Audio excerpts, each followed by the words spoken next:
नमस्कार विद्यार्थी मित्रांनो, आजच्या लेक्चरमध्ये आपण 1853चा चार्टर ऍक्ट अभ्यासणार आहोत. यापूर्वीच्या दोन्ही लेक्चरमध्ये आपण 1813, 1833 हे दोन्ही चार्टर ऍक्ट अभ्यासलेत. आजचं लेक्चर आणखीन एक महत्त्वाचं आणि इंटरेस्टिंग लेक्चर असणार आहे. या लेक्चरमध्ये सुद्धा तुमच्यासाठी भरपूर साऱ्या इंटरेस्टिंग गोष्टी आहेत जे तुम्हाला पूर्ण इन्फॉर्मेशन लक्षात ठेवण्यासाठी हेल्पफुल ठरतील. ओके, तर हे लेक्चर परीक्षेच्या दृष्टिकोनातून महत्त्वाचं आहेच. आणि अगदी खरं सांगायचं ना प्रामाणिकपणे तर ही लेक्चर सिरीज खरं कंबाईनच्या संयुक्त गट बच्या फास्ट ट्रॅक बॅचमध्ये आम्ही देतोय. पण लेक्चरची क्वालिटी आणि इन्फॉर्मेशन जर बघितली ना तर ही संयुक्त गट ब पेक्षा खूप भारी प्रमाणात आहे. म्हणजे खूप डीपमध्ये जाऊन आम्ही प्रत्येक लेक्चर घेतोय.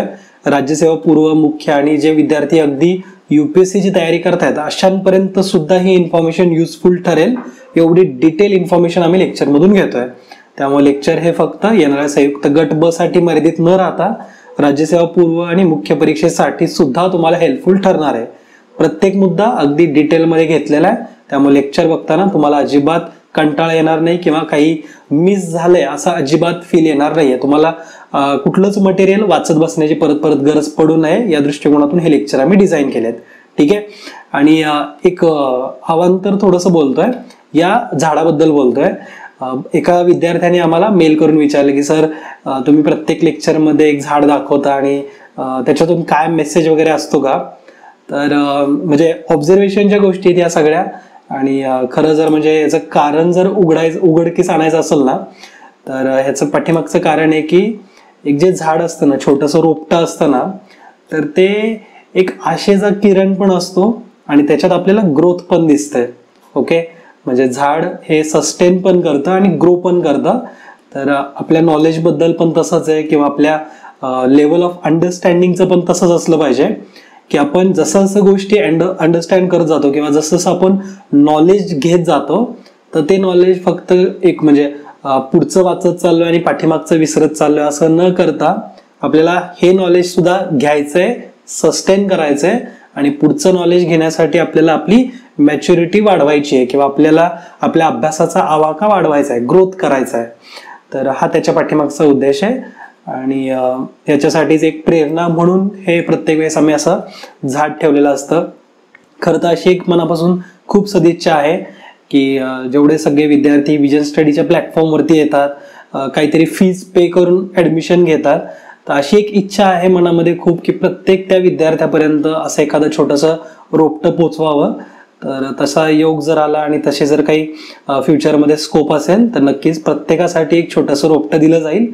तर बघू त्या गोष्टींवरती डीपमध्ये जर विचार केला आणि काही प्लॅन केलं तर तुम्हाला तसं आम्ही कळवू. ओके, तर सध्या तरी तुमच्याकडे पॉसिबल असेल तर एक तयारीची आठवण म्हणून घराच्या अंगणामध्ये असेल किंवा जिथं कुठं तुम्हाला पॉसिबल आहे तर त्या ठिकाणी एखादं रोपटं लावू शकता जे तुम्हाला नेहमी मोटिवेट करेल, प्रेरणा देईल. आणि तुम्ही ऑब्झर्व करू शकता की रोपटं लावलेलं होतं त्यावेळेस मी तयारी करत होतो आणि लेट्स से की 1-2 वर्षांमध्ये त्याचं छोटंसं झाड तयार झालंय किंवा म्हणजे तुम्ही रोप कशाचं लावताय त्याच्यावरती आहे. तर एखादं झाड जर तयार झालं तर तुम्हाला त्याच्यात स्वतःची प्रगती पण दिसेल. ठीक आहे. तर एका चांगल्या मेसेजसह या लेक्चरची सुरुवात तर करतोय. बघू तुम्हाला लेक्चर हे कसं वाटतंय. लेक्चर आवडलं तर नक्की त्याच्याबद्दल आम्हाला पॉझिटिव्ह फीडबॅक तुमचा द्या. काही सजेशन्स असतील ते सुद्धा नक्कीच बिनधास्तपणे लिहा जेणेकरून त्या सजेशन्सवरती काम करून आम्हाला स्वतःमध्ये इम्प्रूव्हमेंट करता येतील. तर या लेक्चरमध्ये तुम्हाला पुढे आता रिव्हिजन बघायला मिळेल. आणि अगेन जाता आता एक छोटीशी अपडेट की ज्या विद्यार्थ्यांना या लेक्चरचे आता सध्या तरी पुढे तुम्हाला रिव्हिजन दिसणार आहे जे आम्ही ऑलरेडी विजन स्टडीच्या ऍपमध्ये घेतो. तर जर पूर्ण लेक्चर्स बघायचे असतील तर तुम्ही विजन स्टडीवरती जाऊन संयुक्त गट ब च्या फास्ट ट्रॅक बॅचमध्ये ऍडमिशन घेऊ शकता. प्रवेश शुल्क 999 रुपये आहे, ज्याची व्हॅलिडिटी येणाऱ्या तुमच्या संयुक्त गट ब च्या पूर्व परीक्षेपर्यंत असणार आहे. त्यामुळे परीक्षा साधारणतः आयोग डिक्लेअर करेल सुद्धा. डिक्लेअर केल्यानंतर अभ्यासाची धडपड करण्यापेक्षा आधीपासून तयारी केलेली कधी पण बेटर आहे.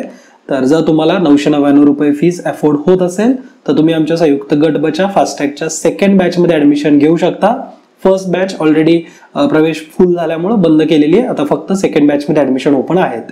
तर अधिक माहितीसाठी तुम्ही विजन स्टडीचा ऍप डाउनलोड करू शकता. तर आता रिव्हिजन लेक्चर प्रॉपर कंटिन्यू करा.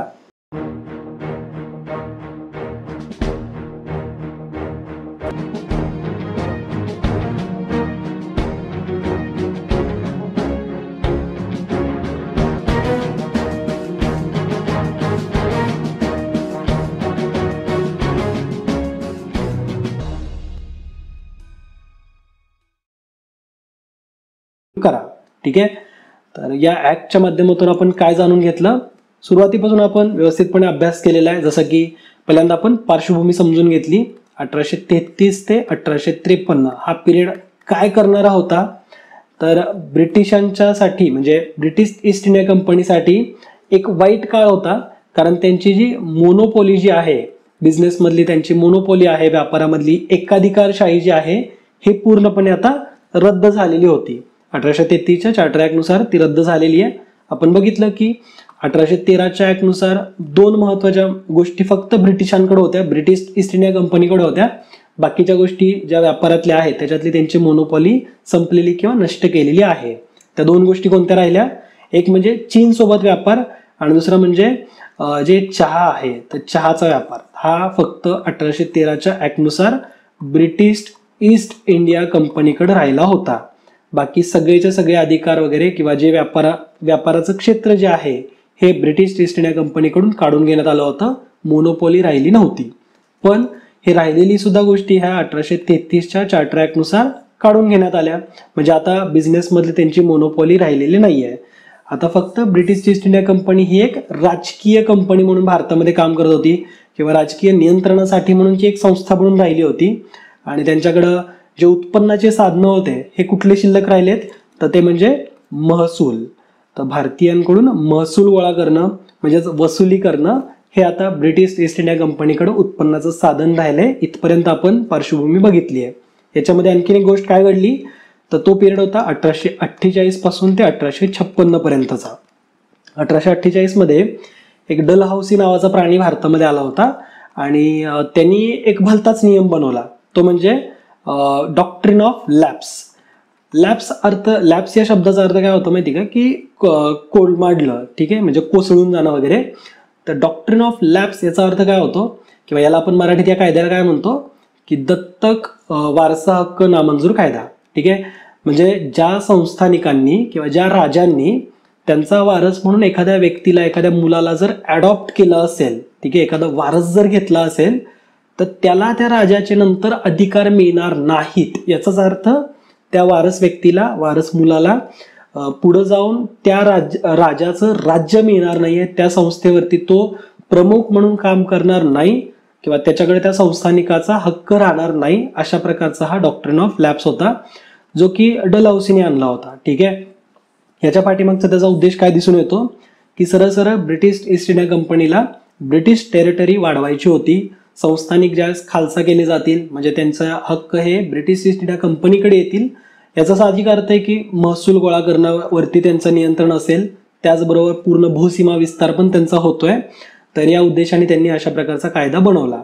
ठीक आहे, ज्याच्यानुसार आपण बघितलंय अगदी सिक्वेन्सनुसार की, आणि ते लक्षात पण ठेवलंय तुम्ही, की सगळ्यात पहिल्यांदा 1848 मध्ये संस्थानिक खालसा व्हायला सुरुवात झाली, ज्याची सुरुवात ही सातारापासून झालेली आहे. ठीक आहे, तर सातारा संस्थाने सगळ्यात पहिल्यांदा खालसा झालं. त्याच्यानंतर 1849 मध्ये जैतपूर, त्याच्यानंतर 1849 मध्येच संबलपूर, त्याच्यानंतर 1850 मध्ये बघाट, त्याच्यानंतर 52 मध्ये जयपूर, त्याच्यानंतर झाशी आणि नागपूर. असा तो संस्थानिकांचा सिक्वेन्स आहे ज्याच्यानुसार ते खालसा झालेले आहेत. हा लक्षात ठेवायचा आहे. आयोग खूप वेळेस क्वेश्चन विचारतो, न चुकता ऑलमोस्ट तुम्ही दरवर्षी कुठल्या ना कुठल्या एक्झाम मध्ये बघा, म्हणजे आयोगाने ज्या ज्या एक्झाम घेतल्यात ना, गट ब, गट क, राज्यसेवा, पूर्व, मुख्य, या सगळ्या परीक्षांमध्ये कुठल्या ना कुठल्या एक्झाम मध्ये तुम्हाला हा सिक्वेन्स विचारलेला दिसतोच. ठीक आहे, सिक्वेन्स कसा आहे, सगळ्यात पहिल्यांदा 1848ला साताऱ्याचं संस्थान खालचं झालं, त्याच्यानंतर 1849 मध्ये जैतपूर, त्याच्यानंतर संबलपूर, त्याच्यानंतर 50 मध्ये बघाट, त्याच्यानंतर 52 मध्ये जयपूर, त्याच्यानंतर झाशी आणि नंतर नागपूर. ठीक आहे, 1858च्या आसपास नागपूर संस्थान खालचं झालंय. इयर तुम्ही चेक करू शकता. ओके, तर अशा प्रकारे ही lapse, doctrine of lapse policy होती आणि ज्याच्यानुसार मग ब्रिटिशांचा साम्राज्य विस्तार वाढत होता. ठीक आहे, आता साम्राज्य वाढतंय तर त्याच दृष्टिकोनातून कायदा बनवावा लागणार, तर तोच आता आपण कायदा बघतोय 1853चा चार्टर ऍक्ट, किंवा त्याला आपण सनदी कायदा असं म्हणतो. याच्यामध्ये मग आता सगळ्या पार्श्वभूमीचा विचार करत करत तुम्ही लक्षात घ्यायचं आहे की आपण पार्श्वभूमीमध्ये काय जाणून घेतलं आणि त्याचा परिणाम ह्या कायदा बनवताना काय झालेला आहे. हा कायदा कोणत्या गोष्टीची सेंट्रिक होता, हे लेक्चरमध्ये आपण बघितलं ना, की राणीचे जे वारस असतील तर राणीच्या सगळ्या वारस किंवा राणीच्या उत्तराधिकारी जे असतील तर त्यांच्या वतीने भारतामध्ये ब्रिटिश ईस्ट इंडिया कंपनी ही कार्य करणारे जोपर्यंत ब्रिटिश पार्लमेंट किंवा ब्रिटिश संसद हे नामंजूर करत नाही तोपर्यंत, ठीक आहे. तर म्हणजे राणीच्या वारस जे असतील किंवा राणीचे उत्तराधिकारी जे असतील तर त्यांचा कंट्रोल हा भारतावरती म्हणजेच ब्रिटिशांच्या टेरिटरीवरती असणार आहे. फक्त भारतच नाही तर जिथं जिथं ब्रिटिश टेरिटरी आहे तिथं, ठीक आहे. तर 1853च्या ऍक्टमध्ये या गोष्टीचा विचार करण्यात आलेला आहे की जोपर्यंत संसदेची मंजुरी मिळत नाही किंवा संसद या गोष्टीला नामंजूर करत नाही तोपर्यंत राणीचेच वारस किंवा राणीचे उत्तराधिकारी हे ब्रिटिश टेरिटरीवरती ब्रिटिश ईस्ट इंडिया कंपनी त्या नावावरती काम करेल, ठीक आहे. म्हणजे ब्रिटिश ईस्ट इंडिया कंपनीला तात्पुरते अधिकार होते. तर ही तरतूद आपण बघितली. ह्याच्यावरतूनच सगळ्या काही कायदा आखण्यात आलेला आहे. कायद्यासाठी हा सेंटर ठेवण्यात आलेला आहे, ठीक आहे. मग कायद्यामधल्या महत्वाच्या तरतुदी आपण बघूयात. जसं की पहिली महत्वाची तरतूद ही आपण थोडीशी कंट्रोल संदर्भातची बघूयात. म्हणजे कंपनीवरती नियंत्रण ठेवण्यासाठी म्हणून नेमकं काय चालू होतं, कशा प्रकारची मागणी ब्रिटनमध्ये सुरू होती. ब्रिटनच्या संसदेमध्ये मागणी काय सुरू होती की 2 प्रकारचं शासन हे कंपनीवरती नसावं. म्हणजे दुहेरी शासन पद्धती कंपनीवरती नसावी. दुहेरी शासन पद्धती कशी, तर एक जी नियंत्रण ठेवणारी संस्था होती ती म्हणजे कोर्ट ऑफ डायरेक्टर आणि दुसरी होती ती म्हणजे बोर्ड ऑफ कंट्रोल. तर या दोघांकडून नियंत्रण राहू नये, एकावरतीच नियंत्रण सोपवा. कारण आता कंपनी फक्त राजकीय कामांसाठीच हस्तक्षेप करणार आहे, तर 2 संस्था नियंत्रण ठेवायला नको, ठीक आहे. तर अशा प्रकारची मागणी उठत होती. याचं मुख्य कारण हे सुद्धा होतं की त्याच्यामुळे टाइम जास्त लागतो प्रत्येक निर्णय घेताना, दोघांकडून अप्रूव्ह करावा लागतो, दोघांकडून म्हणजे वेळ जास्त खर्च होतोय, त्याचबरोबर पैसा सुद्धा जास्त खर्च होतो. कारण कोर्ट ऑफ डायरेक्टर्समध्ये एकूण 24 डायरेक्टर्स आहेत. त्यानंतर बोर्ड ऑफ कंट्रोलमध्ये एकूण 6 सदस्य आहेत. हे 6 सदस्यामधला एक तर SOS आहे म्हणजे सेक्रेटरी ऑफ स्टेट आहे आणि बाकीचे 4 जे आहेत तर ते तर डायरेक्टली कॅबिनेट मंत्री लेवलचे लोक आहेत. त्याच्यामुळं यांना खर्च सुद्धा जास्त द्यावा लागतो, ठीक आहे. तर हे सगळं होऊ नये म्हणून पहिल्यांदाच अशी ब्रिटनच्या पार्लमेंटमध्ये मागणी सुरू होती की हे नंबर थोडेफार कमी व्हावेत आणि अशा प्रकारची तरतूद या कायद्यामध्ये केली की कोर्ट ऑफ डायरेक्टर्समध्ये 24 डायरेक्टरच्या ऐवजी ती संख्या 18 करण्यात आली आहे. आणि याच्यामध्ये सुद्धा काय केलं, या 18 पैकी 6 व्यक्ती हे डायरेक्टली राजघराण्यातून नियुक्त केले जातील, ठीक आहे. आणि हे डायरेक्ट ब्रिटनच्या कॅबिनेट मधले असतील अशा प्रकारची तरतूद होती. म्हणजे त्यांना जास्त पैसे पण डबल द्यायची गरज पडणार नाही. जे ब्रिटनच्या कॅबिनेटमध्ये आहेत याच्यापैकी जर आपण इथं नियुक्ती केली तर काय होईल की ते म्हणजे खर्च कमी होईल आणि डायरेक्टली काय एखादा मंत्री लेवलचा जर व्यक्ती या कोर्ट ऑफ डायरेक्टरमध्ये आला तर अगेन पटपट कामं होतील. म्हणजे काय, जर आता कोर्ट ऑफ डायरेक्टरमध्ये आधीचे डायरेक्टर्स कोण होते तर ते मंत्र्याचे कोणी ना कोणी रिप्रेझेंटेटिव्ह असायचे. मग मंत्र्याकडे ते त्यांची मागणी सांगणार, मग मंत्री अप्रूव्ह करणार, त्या गोष्टींना टाइम जातो ना. तर आता तसं होऊ नये, डायरेक्टली राजघराण्यातल्याच व्यक्तींकडून जर नियुक्ती झाली तर काय होईल की या 6 व्यक्तींकडे तसे अधिकार तसे पॉवर्स मिळत होत्या की त्यांना मग पुढं जास्त वेळ लागणार नाही एखादी गोष्ट अप्रूव्ह करण्यासाठी, त्या गोष्टी पटपट होतील, ठीक आहे. तर हा त्याच्या पाठीमागचा एक मुख्य उद्देश. त्याच्यानंतर आणखीन एक महत्वाची तरतूद ही होती की ब्रिटिशांनी जो साम्राज्यवाद केलेला आहे किंवा त्यांनी जे त्यांचं साम्राज्य वाढवलेलं आहे, डॉक्ट्रिन ऑफ लॅप्स बघितलं किंवा त्यांनी ज्या भूसीमा विस्तार केल्यात त्यांच्यावरती नियंत्रण ठेवण्यासाठी त्यांनी एक गोष्ट केली की या कोर्ट ऑफ डायरेक्टर्सला, जे 18 कोर्ट ऑफ डायरेक्टर्स जे आहेत सध्या, तर यांना अधिकार दिला की तुम्ही तुमच्या प्रशासनाच्या सोयीसाठी म्हणून नवीन प्रेसिडेन्सीज बनवू शकता, नवीन नगर बनवू शकता. आपण सुरुवातीला बघितलं ना की 3 महत्वाच्या प्रेसिडेन्सी होत्या, एक म्हणजे बंगाल प्रेसिडेन्सी, बॉम्बे प्रेसिडेन्सी आणि मद्रास. तर आता या कोर्ट ऑफ डायरेक्टर्सला जे नंबर 18 झालेला आहे ज्याच्यामध्ये 6 हे राजघराण्यातूनच नियुक्त केले जातील. तर या 18 जणांना असा हक्क देण्यात आला की आता तुम्ही स्वतः जिथं जिथं रिक्वायर्ड आहे त्या ठिकाणी प्रेसिडेन्सी स्वतः बनवू शकता किंवा नवीन प्रॉव्हिन्स बनवू शकता.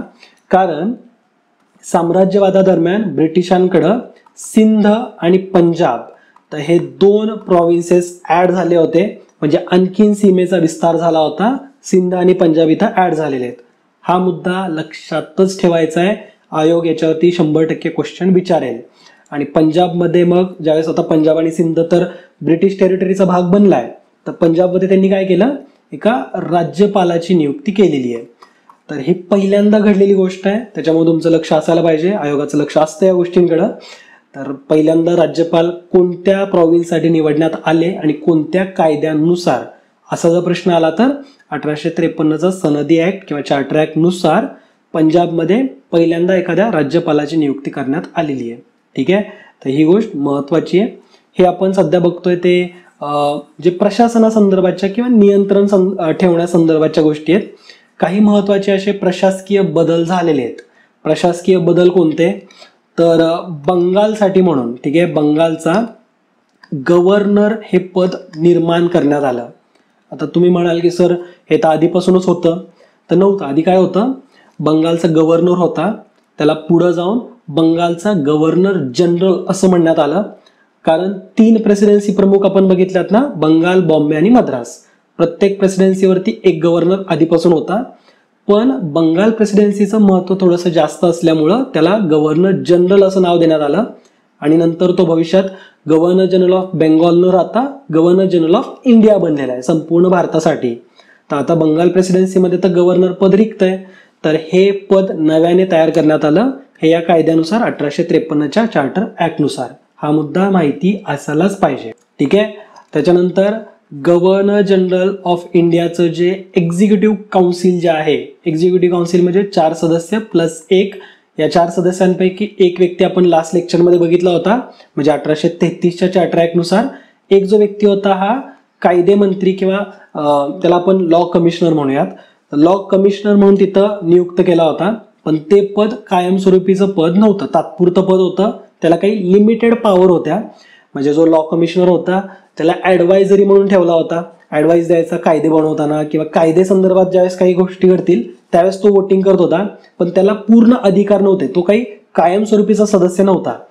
पण 1853च्या सनदी ऍक्टनुसार हा जो लॉ कमिशनर जो आहे ना, तो कायदे सदस्य जो आहे त्याला कायमस्वरूपीचं सदस्यत्व मिळालं. प्रत्येक गोष्टीमध्ये तो येऊन मत टाकू शकतो. म्हणजे इतर जे 3 सदस्य होते, गव्हर्नर जनरल जो आहे, तशा प्रकारचीच पॉवर ही आता या कायदे सदस्याला देण्यात आली, म्हणजे लॉ कमिशनरला मिळालेली आहे. ठीक आहे, तर हा एक बदल महत्वाचा आहे. आणखीन 2 महत्वाचे बदल, त्याच्यातला एक म्हणजे आधी काय व्हायचं, 1833च्या कायद्यामध्ये काय व्हायचं, कायद्यानुसार तोपर्यंत काय चालू होतं की हे जे 6 सदस्य आहेत तर तेच भारतामध्ये कायदे मंडळ आणि कार्यकारी मंडळ, ठीक आहे, तर कायदे मंडळ आणि कार्यकारी मंडळ म्हणूनच काम करायचे. आता हँडरायटिंग माझं रात्रीच्या 2 वाजता चांगलं येईल असं अपेक्षित ठेवू नका. मी लेक्चरच्या सुरुवातीला सांगितलंय की हे लेक्चर सुद्धा अगेन रात्रीच 1-1.5 वाजता सुरू केलेले, आता तर 2-2.5 वाजून गेलेत. तर त्यामुळे हँडरायटिंग चांगलं येईल अशी अपेक्षा ठेवू नका. जे मी सांगतोय त्याच्याकडे तुमचं जास्त लक्ष असू द्या. ठीक आहे, आता हे जे 6 सदस्य आहेत ना, जे आज आधी 6 सदस्य होते 1833च्या कायद्यानुसार, हेच 6 सदस्य कायदे मंडळ म्हणून सुद्धा काम करायचे आणि कार्यकारी मंडळ म्हणून सुद्धा ते काम करायचे. आता हे 6 सदस्य कोण होते, तर गव्हर्नर जनरल ऑफ इंडियाच्या एक्झिक्युटिव्ह काउन्सिलचे 4 सदस्य plus governor general of India plus commander in chief. ठीक आहे, आता असे एकूण 6 सदस्य जे होते तर तेच कार्यकारी मंडळ आणि कायदे मंडळ म्हणून काम करायचे. पण आता या 1853च्या सनदी ऍक्टनुसार, चार्टर ऍक्टनुसार आणखीन 6 नवीन सदस्य नियुक्त केले जे फक्त कायदे बनवतील. ठीक आहे, हे 6 सदस्य जे आधीचे आहेत ना, हे 6 सदस्य हे कार्यकारी मंडळ म्हणून काम करतील, पण कायदे मंडळ म्हणून आणखीन नवीन 6 सदस्य निवडण्यात आले. ते 6 सदस्य कोण, ज्याच्यावरती आयोग क्वेश्चन विचारतो. पहिला सदस्य तो म्हणजे कलकत्ता सुप्रीम कोर्टचा चीफ जस्टिस. ठीक आहे, म्हणजे कलकत्ता सर्वोच्च न्यायालयाचा मुख्य न्यायाधीश, कलकत्ता सर्वोच्च न्यायालयाचा न्यायाधीश दुसरा सदस्य असेल.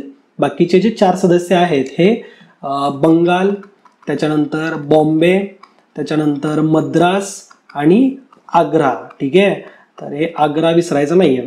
तर बंगाल, बॉम्बे, मद्रास आणि आग्रा, तर या 4 स्थानिक लेवलचं प्रतिनिधित्व करणारे रिप्रेझेंटेटिव्ह ह्या 6 सदस्यांचे मेंबर असतील, या सदस्यांमध्ये असतील.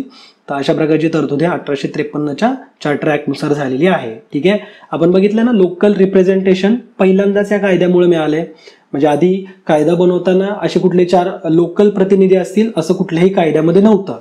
पण हा या कायद्यामधला एक पॉझिटिव्ह चेंज आहे की लोकल्सला, म्हणजे लोकल रिप्रेझेंटेटिव्हला पहिल्यांदा या कायद्यामध्ये स्थान मिळाले. ठीक आहे, कायदे बनवण्यासाठी त्यांना स्थान मिळाले.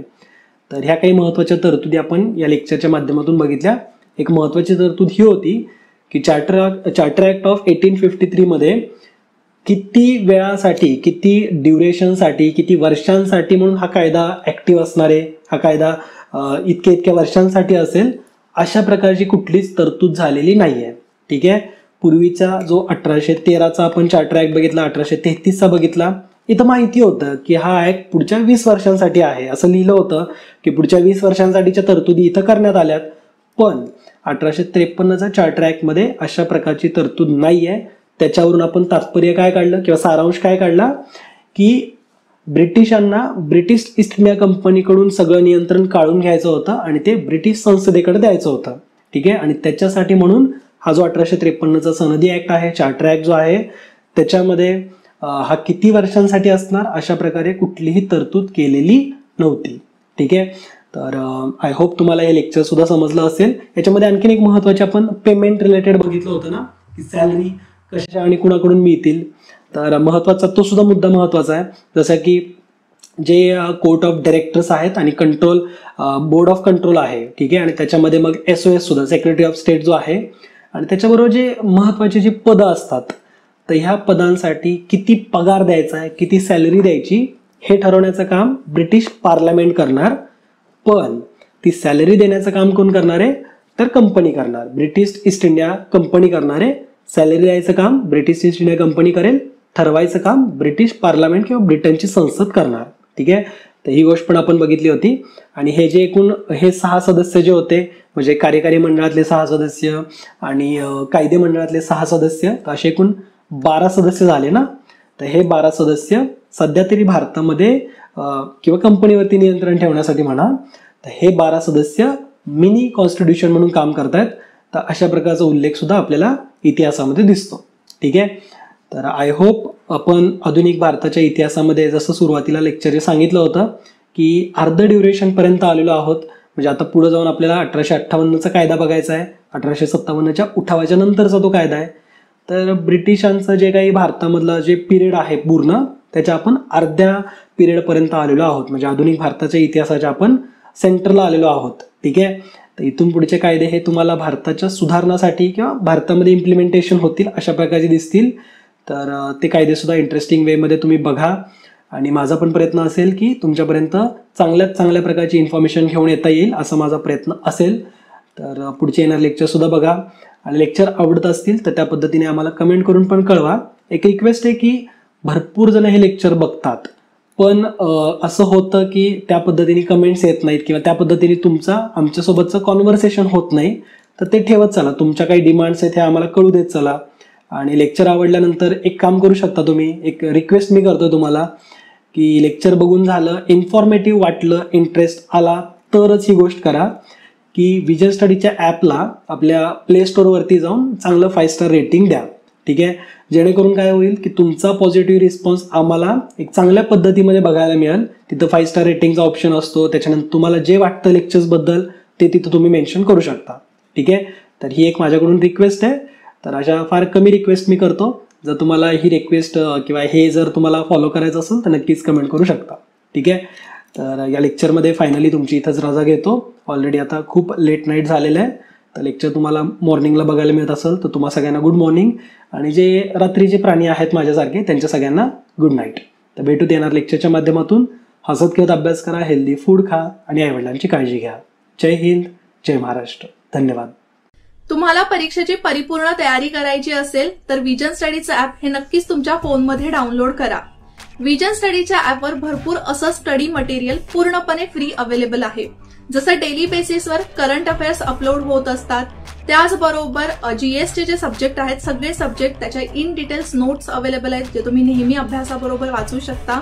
त्याचबरोबर डेली क्विज अपलोड केल्या जातात आणि सर्वात महत्त्वाचं म्हणजे बुधवारी आणि शनिवारी सामान्य अध्ययन चाचणी कंडक्ट केली जाते. तर त्या सुद्धा अटेंड करून तुमची तयारी चेक करू शकता.